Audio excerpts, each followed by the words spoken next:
এই পর্যায়ে আমরা দেখব কিভাবে আইসিটি চিকিৎসা সেক্টরে ওতপ্রোতভাবে আমাদের কাজে লাগছে। এখন আইসিটি বা তথ্য যোগাযোগ প্রযুক্তি এটার তো মেইন কাজ হচ্ছে কি তথ্য সংগ্রহ করা, তাই না? আইসিটি তথ্য সংগ্রহ করা, বিশ্লেষণ করা বা হচ্ছে প্রক্রিয়াজাত করা এগুলো, তাই না? তাহলে আইসিটি এটা কিভাবে আমাদের চিকিৎসা ক্ষেত্রে আমাদের কাজে লাগতেছে? চলো, রোগ নির্ণয়ের জন্য। এখন একসময় কি ডাক্তাররা তাদেরকে কি করতে হতো? শুধুমাত্র দেখে এক্সপেরিয়েন্সের উপরে ভিত্তি করে তাদেরকে রোগ নির্ণয় করতে হতো বা বুঝতে হতো যে আসলে কি রোগ হয়েছে। কিন্তু এখন সেটা সরাসরি পরীক্ষা-নিরীক্ষার মাধ্যমে একেবারে সঠিকভাবে, ঠিক আছে? একেবারে সঠিকভাবে তোমার হচ্ছে রোগ নির্ণয় করা সম্ভব হচ্ছে। ঠিক আছে? আ তারপরে এই যে ডেটাবেস, এটার কাজ কি চিকিৎসা ক্ষেত্রে? একজন রোগীর কখন কোন ধরনের আ রোগ হয়েছে, তার কখন কি ধরনের টেস্ট করা হয়েছে, সেগুলোর রেজাল্ট কেমন ছিল, সে কোন ওষুধ খাইছে। এই যে রোগীর যত ডেটা বা হেলথ রিলেটেড যত তথ্য আছে, এগুলা নিয়ে কি হয়? একটা ডেটাবেস তৈরি হয়। যে ডেটাবেসটা কিন্তু খুবই গুরুত্বপূর্ণ। এটা পরবর্তীতে গিয়ে ডাক্তার দেখানোর টাইমে হোক কিংবা নিজের হেলথ চেকআপের জন্য হোক কিংবা মেডিসিনের জন্য হোক, এইজন্য একেবারে যেন সঠিকভাবে এটা কাজ করে সেটার জন্য কিন্তু ডেটাবেস এটার গুরুত্ব বর্তমানে ব্যাপক। ঠিক আছে? এটার জন্য কিন্তু বর্তমানে ব্যাপক গুরুত্ব দেওয়া হচ্ছে। তারপরে আধুনিক যন্ত্রপাতি। আধুনিক যন্ত্রপাতি এটার কিন্তু আমরা দেখে আসছি যে একসময় কিন্তু কোনো যন্ত্রপাতিই ছিল না, তাই না? শুধুমাত্র ছুরি, চাকু এগুলা দিয়ে কিন্তু কোনরকম করে অস্ত্রোপচার করা হতো। কিন্তু আ বর্তমানে যে এত পরিমাণে যন্ত্রপাতি আসছে, একটা হচ্ছে চিকিৎসার জন্য যন্ত্রপাতি, আরেকটা হচ্ছে রোগ নির্ণয় বা ডায়াগনোসিস এর জন্য যন্ত্রপাতি, তাই না? এই যে ২ ধরনের যন্ত্রপাতি। একটা হচ্ছে চিকিৎসা, আরেকটা হচ্ছে ডায়াগনোসিস এর জন্য। তো এই যে ২ ধরনের যন্ত্রপাতি কিন্তু এখন প্রচুর পরিমাণে আ এভেইলেবল, যার কারণে দেখা যাচ্ছে রোগীরা আগে অপারেশন বা হচ্ছে চিকিৎসার অভাবে মারা যেত। এখন কিন্তু সেটা যায় না। ঠিক আছে? তো এখন তোমার এরকম জটিল কাজ তথ্য সংগ্রহ এখন রোগীরা কিন্তু ঘরে বসেই কিন্তু করতে পারতেছে।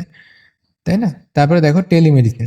টেলিমেডিসিন মানে কি? মানে হচ্ছে টেলিফোনের মাধ্যমে বা হচ্ছে মোবাইল ফোনের মাধ্যমে কি করা? যোগাযোগ করা, ডাক্তারের সাথে কথা বলা, হ্যাঁ? অভিজ্ঞ চিকিৎসকের পরামর্শ নেওয়া। ইনস্ট্যান্ট কিন্তু এটা নেওয়া যাচ্ছে। সাথে নেওয়া যাচ্ছে। তুমি ফোন করবা, ডাক্তার ফোন ধরবে এবং নিজের সমস্যাটা উনাকে বলে উনার থেকে কি নিবা? ওষুধ নিবা। এই টেলিমেডিসিন এই সেবাটা এটা অডিও কলের মাধ্যমেও হয়, আবার ভিডিও কলের মাধ্যমেও কিন্তু হয়। বুঝতে পারছো? তারপর দেখো রোগ প্রতিরোধ ও টিকা। রোগ প্রতিরোধ ও টিকা। এখন রোগ প্রতিরোধের জন্য আমাদের কিভাবে এটা গুরুত্বপূর্ণ ভূমিকা রাখে। এখন দেখা যাচ্ছে অনেক রকম মেডিসিন তৈরি হইছে, তাই না? নতুন আ অনেক মেডিসিন কিন্তু তৈরি হয়েছে। তো ওইগুলা রোগ প্রতিরোধ করতে পারে, যেমন বিভিন্ন ধরনের টিকা, তাই না? টিকা দিলে কি হয়? টিকা দিলে রোগ প্রতিরোধ ক্ষমতা বাড়ে। ইমিউনিন সিস্টেমটা কি আরো ইমপ্রুভড হয়, ডেভেলপড হয়। তাই না? তো এই যে এগুলা কিন্তু তথ্য প্রযুক্তির মাধ্যমে এখন সর্বত্র পৌঁছে দেওয়া কিন্তু সম্ভব হয়েছে এবং আ তথ্য প্রযুক্তির যে মেইন কাজটা সেটা কি? সেটা হচ্ছে তোমার তথ্য প্রচার করা। তো এটার মাধ্যমে কিন্তু তথ্য জনগণের কাছে পৌঁছে দেওয়া হচ্ছে যে আসলে টিকা নেওয়াটা কত গুরুত্বপূর্ণ এবং কবে কোথায় টিকা দেওয়া হচ্ছে এটাও কিন্তু জানিয়ে দেওয়া হচ্ছে। তাই না? এগুলো কিন্তু তথ্য যোগাযোগ প্রযুক্তির মাধ্যমে পসিবল হয়েছে। তো এগুলোর ফলে দেখা যাচ্ছে এখন মানুষ ছোটখাটো রোগে তেমন একটা মরে না, মারা যায় না। ঠিক আছে? বা শিশুর মৃত্যুর হারও কিন্তু অনেক কমছে। তারপরে দেখো 3D আ ছবি, ত্রিমাত্রিক ছবি কিন্তু এখন দেখা যায়। রোগ নির্ণয়ের ক্ষেত্রে তোমার হচ্ছে পিইটি, ঠিক আছে? পজিট্রন এমিশন তোমার হচ্ছে টোমোগ্রাফি। পজিট্রন এটা কি? এমিশন কি? এমিশন মানে হচ্ছে নিঃসরণ। তো পজিট্রন এটা হচ্ছে তোমার আ এক ধরনের পার্টিকেল, ঠিক আছে? Subatomic particle. তো ওইটা এমিশন বা বিচ্যুতি ঘটিয়ে কিভাবে যে সকল চিকিৎসার যন্ত্রপাতিগুলা এগুলা ব্যবহার করে আমাদের শরীরের ভেতরের ত্রিমাত্রিক কিন্তু ছবি দেখা যায়। অর্থাৎ আমাদের শরীরের ভিতরে যদি মনে করো কোনো ক্যান্সার বা টিউমার থাকে, সেটা কত বড়, তার আকার আকৃতি কেমন, এটা কিন্তু বাইরে থেকেই বোঝা যায় কোন রকম অস্ত্রোপচার ছাড়া। ঠিক আছে? এখন দেখো জিনোম রহস্য এবং ভবিষ্যতের চিকিৎসা। জিনোম রহস্য ভেদে এবং হচ্ছে তোমার হচ্ছে আহ, জটিল কাজ সহজে সমাধান করা যাচ্ছে এখন আধুনিক কম্পিউটারের সাহায্যে। ঠিক আছে, আধুনিক কম্পিউটারের সাহায্যে মানুষের জিনোম রহস্যভেদের মতো জটিল কাজ সহজে কিন্তু করা যাচ্ছে। তার মানে এখন বর্তমানে দেখো এআই চলে আসছে, আর্টিফিশিয়াল ইন্টেলিজেন্স আসছে। এখন মানুষ 30-40 বছর ধরে যা করছে, এআই কিন্তু 5 ঘন্টার ভিতরে সেটা করে দিতে পারছে। ঠিক আছে, বা মানুষ 5 বছর ধরে, বিগত 5 বছর ধরে মনে করো একটা জিনোম নিয়ে তারা গবেষণা করতেছে। এখন আর্টিফিশিয়াল ইন্টেলিজেন্স এসে কি করতেছে, সেই 5 বছরের জ্ঞানটা সে একা কাজে লাগিয়ে সে কিন্তু এইটা মাত্র কয়েক মিনিট থেকে কয়েক ঘন্টার ভিতরে কিন্তু সম্পন্ন করতে পারছে। তাহলে দেখো কত অ্যাডভান্স এবং কত এগিয়ে গেছে। তো এখন ভবিষ্যতে আমাদের যে কাজটা সেটা কি, যে আমরা জাস্ট ওষুধ খাবো না, কিংবা ওষুধের উপর ডিপেন্ডেন্ট না হয়ে আমরা রোগের মূল কারণটা খুঁজে বের করবো এবং সেগুলোকে অপসারণ করবো, যাতে আমাদের ওষুধ দেওয়ার আগে, মানে ওষুধ দেওয়াই যাতে না লাগে। ঠিক আছে, মানে রোগে আক্রান্ত হওয়ার আগেই রোগটাকে আমাদের কি করতে হবে, প্রতিরোধ করার ব্যবস্থা করতে হবে। আর এখন হচ্ছে অনেক দূর থেকে বড় বড় যারা সার্জন আছে, তারা তো দেখা যাচ্ছে সর্বত্র যেতে পারে না। তো তারা কি করবে, তারা কিন্তু তারা তাদের নিজস্ব জায়গায় বা হসপিটালে বা ক্লিনিকে বসেই কিন্তু তোমার আহ, রোগীদের অপারেশন করতে সাহায্য করতে পারে। এখন দেখো, গবেষণার জন্য গবেষণার জন্য কি আইসিটি অপরিহার্য। সভ্যতা এগিয়ে গেছে কিসের জন্য গেছে, গবেষণার জন্য গেছে, তাই না? সাহিত্য, শিল্প, সমাজবিজ্ঞান, গণিত, বিজ্ঞান, যে কোনো বিষয়ে কিন্তু গবেষণার জন্য বর্তমানে কম্পিউটার এবং তথ্য প্রযুক্তি সাহায্য ছাড়া কিন্তু চিন্তাই করা যায় না। এই যে সবই কিন্তু গবেষণার বিষয়।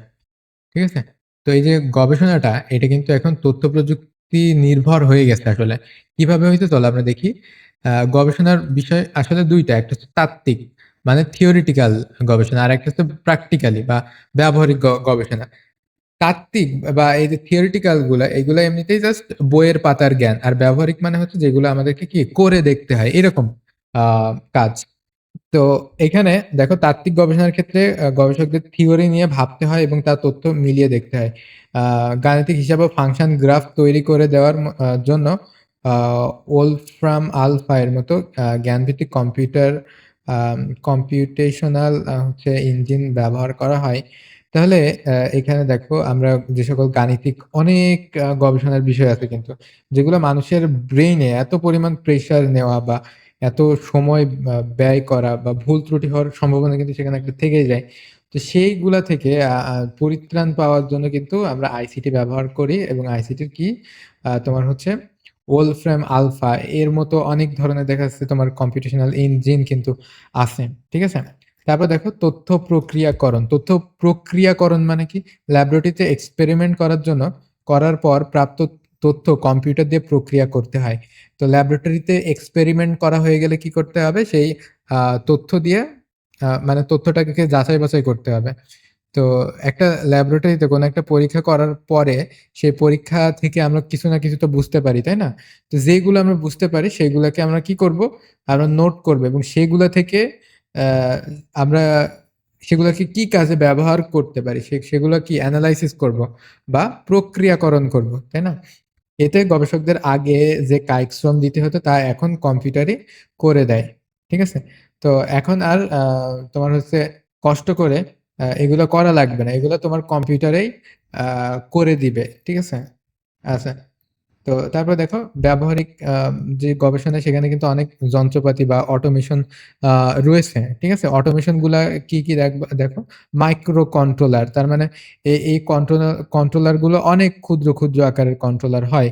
তারপরে এফপিজিএ মানে ফিল্ড প্রোগ্রামেবল গেট অ্যারে, তারপরে পিএলএ প্রোগ্রামেবল লজিক অ্যারে, এগুলো যন্ত্রের ভেতরে বসিয়ে দিয়ে গবেষণার পুরো কাজ অনেক সহজে করে দেয়। দেখো এগুলো কিন্তু তোমার হচ্ছে প্রযুক্তির কিছু যন্ত্রপাতি আর কি। ঠিক আছে, এই যে যন্ত্রপাতিগুলো, এগুলা আমরা গবেষণার জন্য কিন্তু ব্যবহার করে থাকি। তারপরে দেখো ভার্চুয়াল ল্যাবরেটরি, তার মানে তোমার এখন সত্যিকারের ল্যাবরেটরিতে যাওয়ার কোনো দরকার নেই। ঠিক আছে, সত্যিকারের ল্যাবরেটরিতে দেখা যাচ্ছে অনেক রকম যন্ত্রপাতি থাকে, অনেক মেশিন থাকে, যেগুলোর দাম অনেক অনেক বেশি হয়। তো এইগুলা ছাড়াও আমরা কি করতে পারি? আমরা কিন্তু ঘরে বসেই আমরা যে দূরের আ যে সকল পরীক্ষা-নিরীক্ষা সেগুলো আমরা দেখতে পারি, নিয়ন্ত্রণ করতে পারি। তাই না? বা ভার্চুয়াল মাধ্যমে অর্থাৎ ভার্চুয়াল রিয়ালিটি চলে আসছে, ভিআর চলে আসছে। ভিআর এর মাধ্যমে কিন্তু আমরা আ আসলে গবেষণাটা করতে পারি। ঠিক আছে? অর্থাৎ সফটওয়্যারের মাধ্যমে আ আমরা তোমার হচ্ছে আ কোথায় কি দিলে কি হবে না হবে এরকম অনেক গবেষণার কাজ কিন্তু এখন উম সে সকল সরাসরি যন্ত্রপাতির ব্যবহার ছাড়াই আমরা ঘরে বসে কিন্তু করতে পারি। তারপরে দেখো বিশেষায়িত কম্পিউটার বড় ধরনের পরীক্ষা-নিরীক্ষার জন্য বিজ্ঞানীরা সাধারণ প্রচলিত কম্পিউটারের পাশাপাশি অনেক সময় আরো বেশি শক্তিশালী ও বিশেষায়িত কম্পিউটার ব্যবহার করে থাকেন। ঠিক আছে? তো বিশেষায়িত কম্পিউটারকে বড় ধরনের পরীক্ষা-নিরীক্ষার জন্য বিজ্ঞানীরা সাধারণ প্রচলিত কম্পিউটারের পাশাপাশি অনেক সময় আরো বেশ শক্তিশালী এবং বিশেষায়িত কম্পিউটার ব্যবহার করেন। তো এর ভিতরে আছে দেখা যাচ্ছে কোয়ান্টাম কম্পিউটার আছে, তাই না? যে নতুন যত কম্পিউটার আবিষ্কার হয়েছে, বিভিন্ন ধরনের কোয়ান্টাম চিপ আ আবিষ্কার হচ্ছে, তৈরি হচ্ছে, যেগুলো অনেক পাওয়ারফুল, ঠিক আছে? তার মানে আমাদের সাধারণ কম্পিউটারের থেকে কয়েক লক্ষ কোটি গুণ বেশি পাওয়ারফুল হয় সেই কম্পিউটারগুলা। সো আ চিন্তা করে দেখো আমরা আমাদের নিজেদের ব্রেইনের থেকে কত দ্রুত কম্পিউটারের ব্রেইন চলে। ঠিক আছে? অনেক দ্রুত চলে আরকি তোমার হচ্ছে কম্পিউটার। তার থেকে চিন্তা করো যে সুপার কম্পিউটার বা কোয়ান্টাম কম্পিউটার এগুলা কত বেশি শক্তিশালী হবে।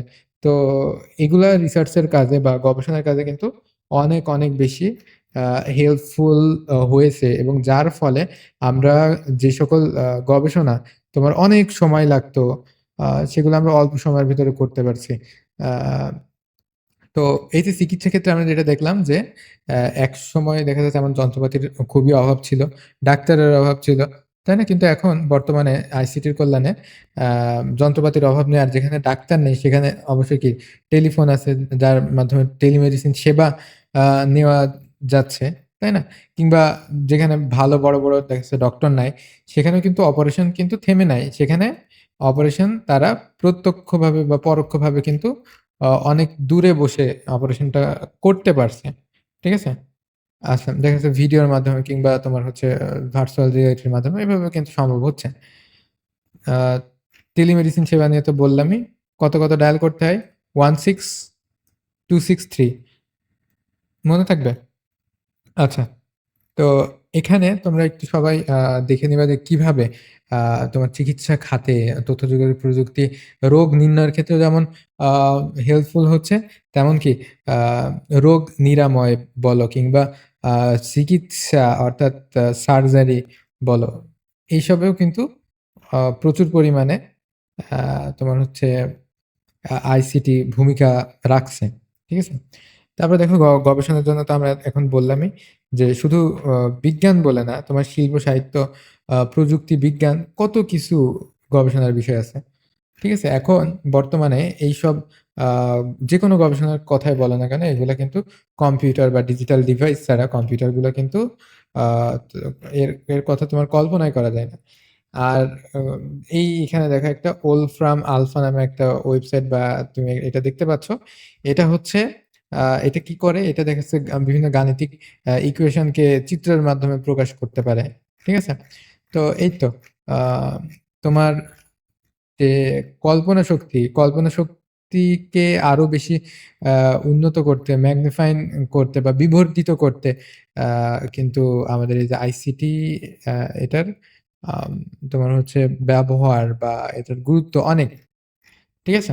এই যে আমরা চশমা পরে যেমন ছোট জিনিসকে আ বা যেগুলা আমরা সহজে দেখতে পারি না, চশমা ব্যবহার করে আমরা ভালো যেমন দেখতে পারি, ঠিক তেমনই প্রযুক্তিও একটা চশমার মতো যেগুলা যেটা ব্যবহার করে আমরা আমাদের চিন্তা শক্তিকে কয়েক গুণে আ তোমার হচ্ছে ম্যাগনিফাইং বাড়াইতে পারি।